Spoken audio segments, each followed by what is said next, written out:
podcast is part of the Sports Social Podcast Network. This episode is brought to you by Cheetos Deja Tu Huella. Deja Tu Huella means leave your mark, and that's exactly what Latinos are doing. They're transforming the world around them, pushing boundaries with their unique perspectives. It's their superpoder. Join Cheetos and celebrate the heroes that are leaving their mark with the Deja Tu Huella program. You can also celebrate by checking out the new podcast, Batman Unburied, presented by Cheetos Deja Tu Huella. Visit Batman Unburied on Spotify to learn more. Love tennis with Matchpoint Tennis Championships. It's time to take to the courts with a brand new tennis sim, delivering an authentic and dynamic tennis gameplay experience.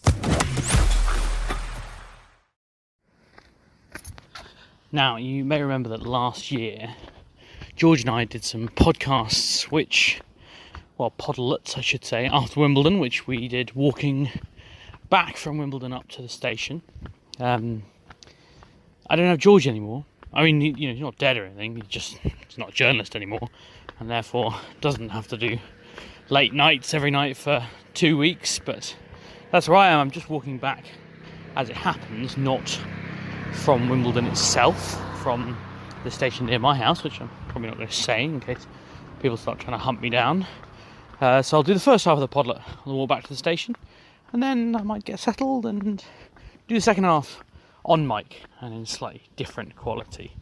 So if that really bothers you, then you can listen to the second half where I'll be just talking about what's happening tomorrow. I wanted to talk about what happened today. First of all, Novak Djokovic, as is traditional, the defending champion of the men's singles, opens play on centre court on Monday. I was going to say he did so with aplomb, but I'm not sure he was, at his very best. He pretty quickly went a breakdown to Kwon Soon Woo, who I have to admit I didn't know a huge amount about. I know that they played on clay in Belgrade last year, and Novak kind of thrashed him fairly soundly, to be quite honest.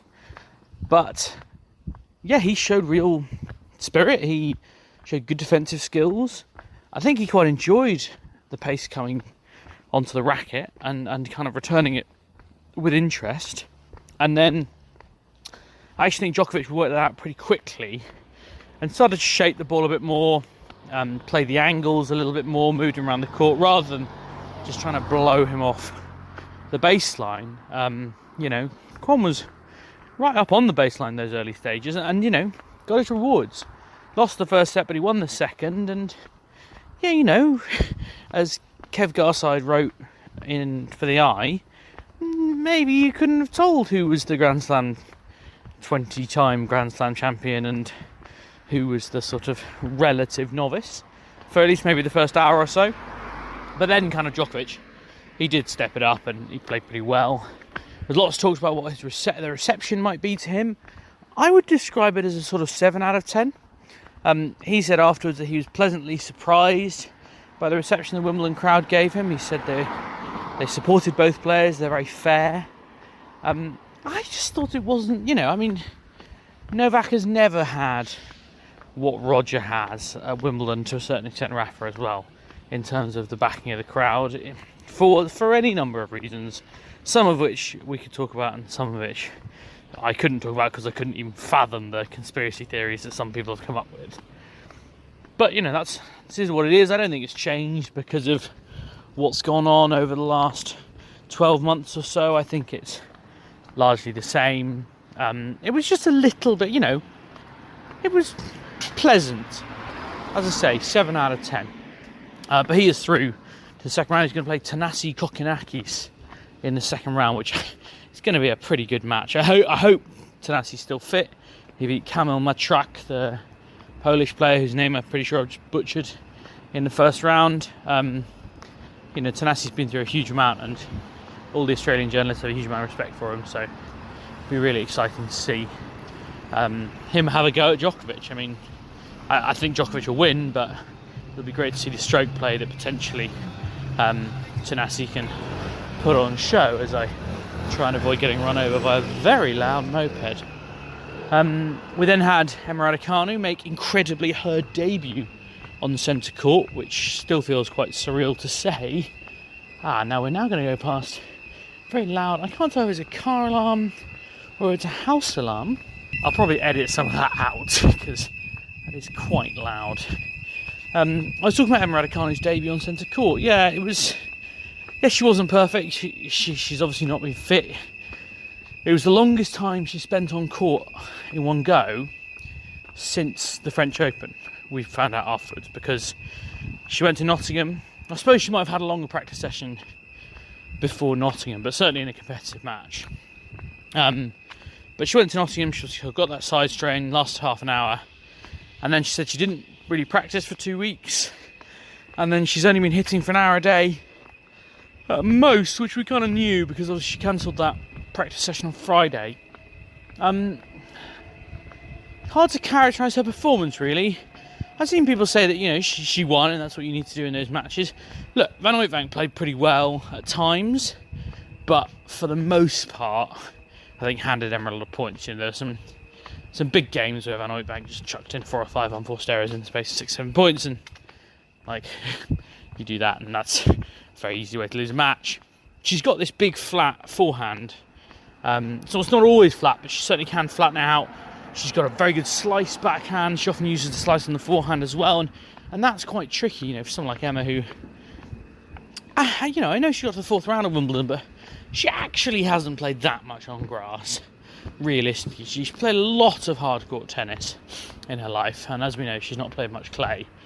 And you know, she's a big ball hitter. She doesn't like the ball, you know, below her knees, and she did find that hard, and she adapted to an extent. She played a couple of really lovely drop shots. I think potentially her only winner in the first 7 games was a drop shot. Really perfectly executed one. But that does tell you a little bit about the quality. There were a lot of unforced errors. It wasn't a brilliant watch, but she got through it.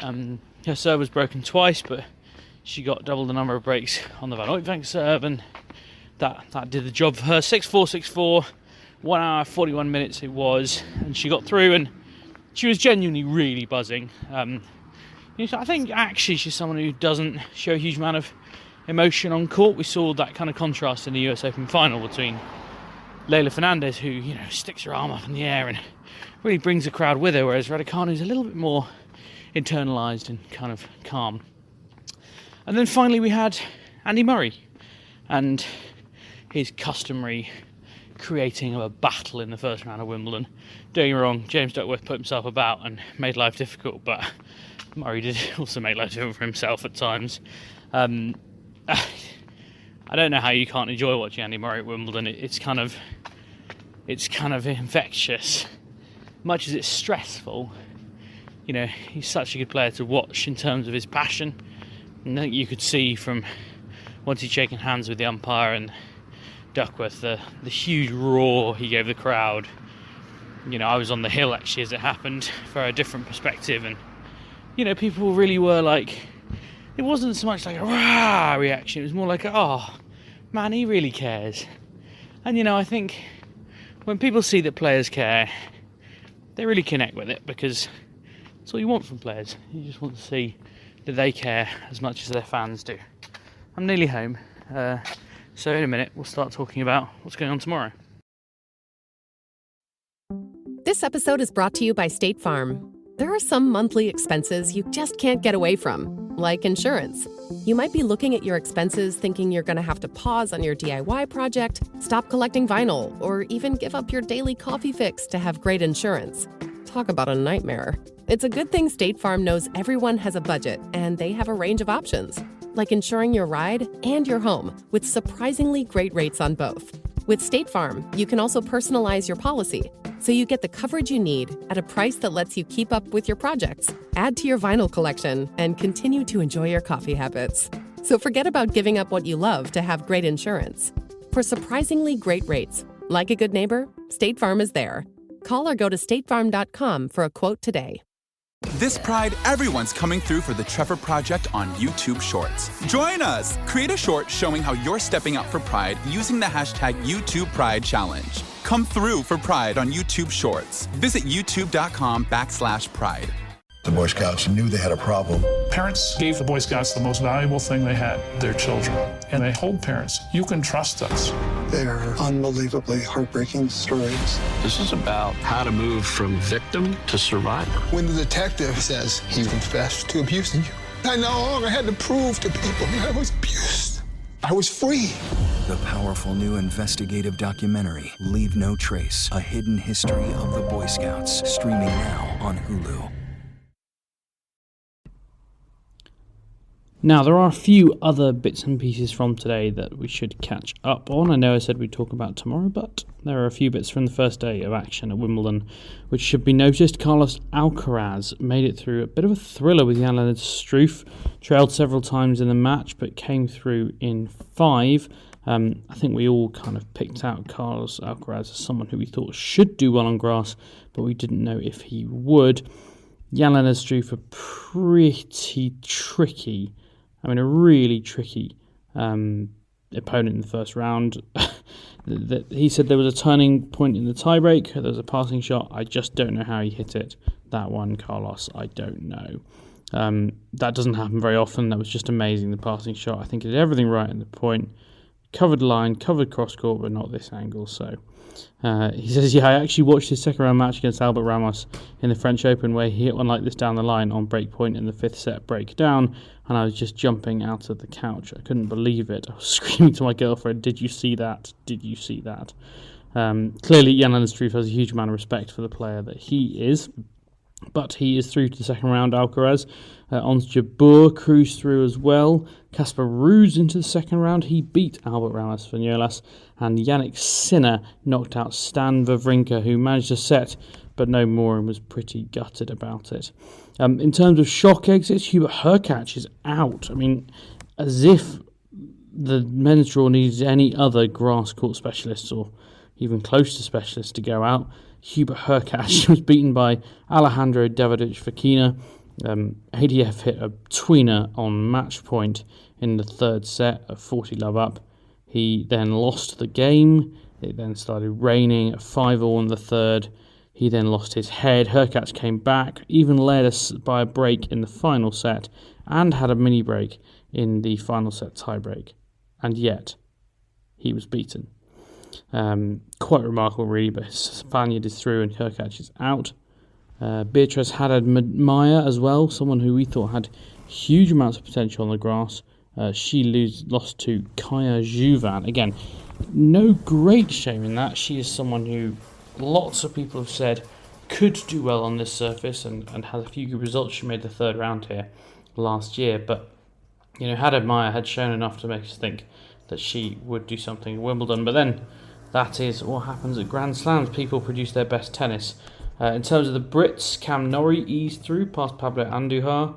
Lily Miyazaki picked up a set, but eventually lost to Bad Homburg champion Caroline Garcia. And Jodie Burroughs is out in straight sets to Lesia Tsurenko. A couple of Brits been pushed to tomorrow. Heather Watson into a 3rd set against Tamara Korpach. Jay Clark is down 2 sets to Christian Harrison. Ryan Penson didn't even get on court today because of the rain. So plenty hanging over. Another pretty big news line is that Marin Cilic has withdrawn from the draw entirely. He was due to play on Tuesday, but he has got COVID, and so therefore he is out. As I said about Hurkacz, the men's draw already didn't have many great players on grass, and now they've lost another one. So things going pretty badly there, and you'd think really it's anyone's tournament. But aside from Djokovic and Nadal, there are lots of guys out there who should be looking at this draw now, and I suppose Berrettini being the other one. But anyone else should think semi-finals are here for the taking, and once you get to the semi-finals, why not, quite frankly? Lots of players out there who should think that this is entirely possible. Heck, even Casper Ruud, who knows, maybe he can learn to play on grass. Incidentally, Casper Ruud is one of the players involved in match point tennis championships. You can play as Casper Ruud on grass. Maybe you can turn him into something of a grass court expert on match point tennis championships. It's a brilliant tennis sim game that I have genuinely played and genuinely enjoyed. It's out on the 7th of July, so you can pre-order it at Game right now. It's out on PC, PlayStation 4 and 5, Xbox consoles as well. I think it's going to be on Xbox Game Pass from the very first day. It really is an immersive tennis sim experience. You can create your own pro and build them up from the bottom level, play sort of challenger style tournaments, get into tour tournaments and grand slams. It's a huge amount of fun. It's pretty intuitive. I also found that if you know your tennis, you'll find it easier.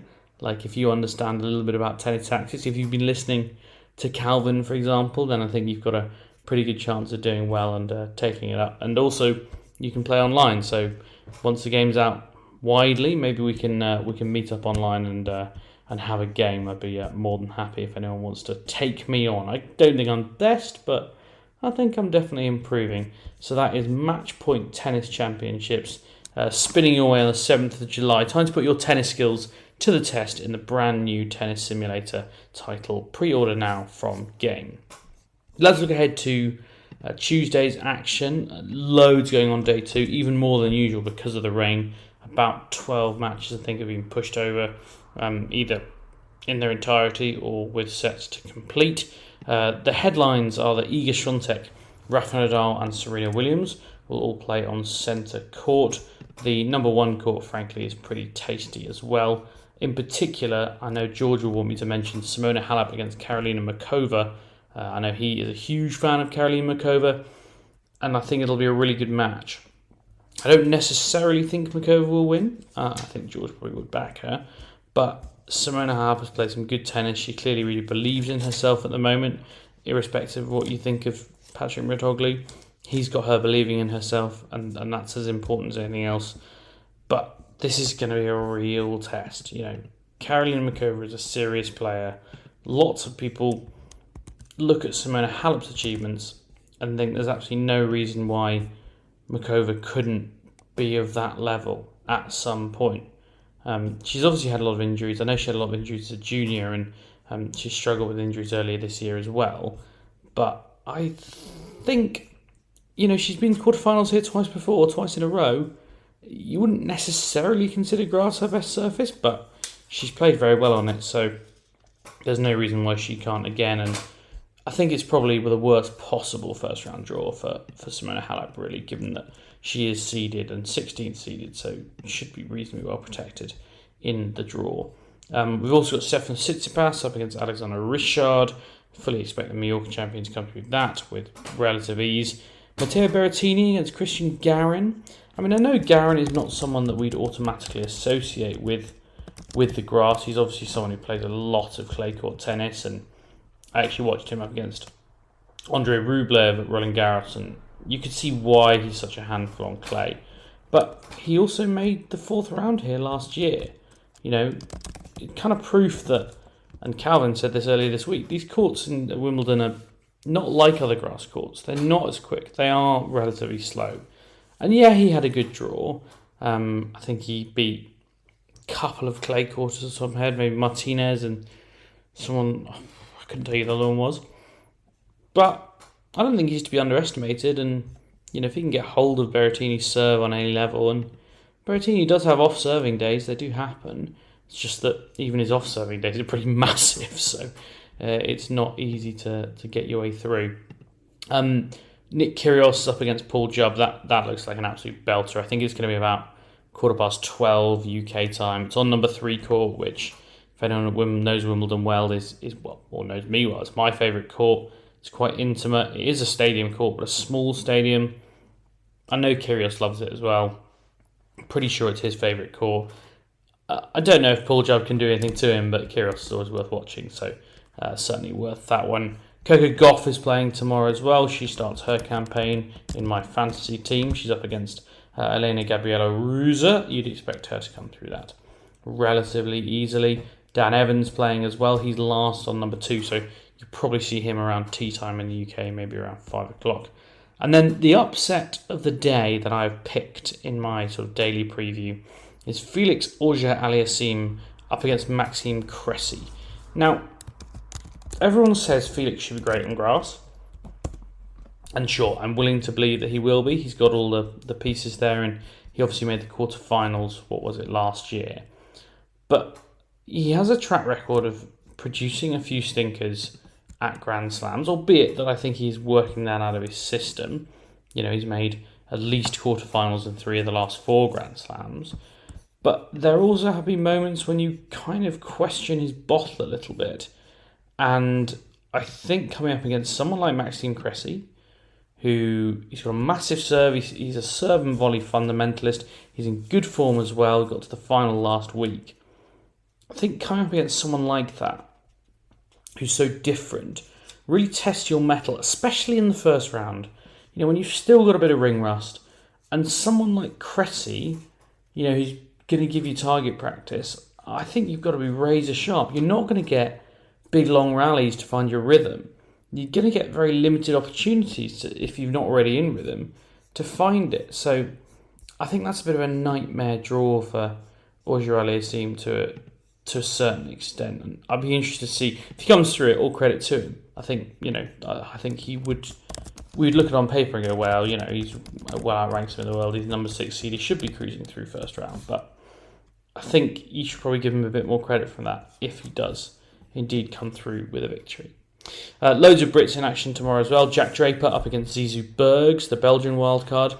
I'd love it if you read my interview with Zizou Bergs. He's a really interesting guy, a very mature guy. He talks really well. And yeah, I'd just like you to read it because I think he's someone who deserves your attention. Evans, as I say, Paul Job as well. Katie Swan, Katie Boulter, Harriet Dart, Alistair Gray, Liam Brodie, all in action tomorrow. So loads of British interest. As always, I like to try and talk about behind the scenes at Wimbledon and what it's like, you know, what's going on. I think one of the big things that I felt today is the sort of contrast between day 0 of the championships, if you like, which is Sunday, before the last day before the gates are open to the public, and day 1. Because on day 0, people just walk around the grounds. You know, I saw Rafa Nadal walking up one of the walkways on his own. I don't know if I've ever seen Rafa Nadal on his own. You obviously get none of that on day 1. And obviously it's great. You know, that's why tennis exists, is so that you, the punters, can come in. But it just changes the whole timbre of the grounds.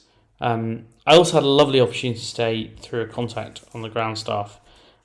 We were just chatting about this and that, and you know, the developments that's going on over the road on the golf course and how long that's going to take and what it might look like. And he mentioned that Centre Court had a bit of a facelift, and I said, oh yeah, tell me more about that. And he said, well, this bit's moved, and oh, just come and see. And it was about 20 minutes before Djokovic was due on court, and we just went through this door, round a corner, and all of a sudden there we were, you know, right in front of the scoreboard, a metre away from the hallowed turf.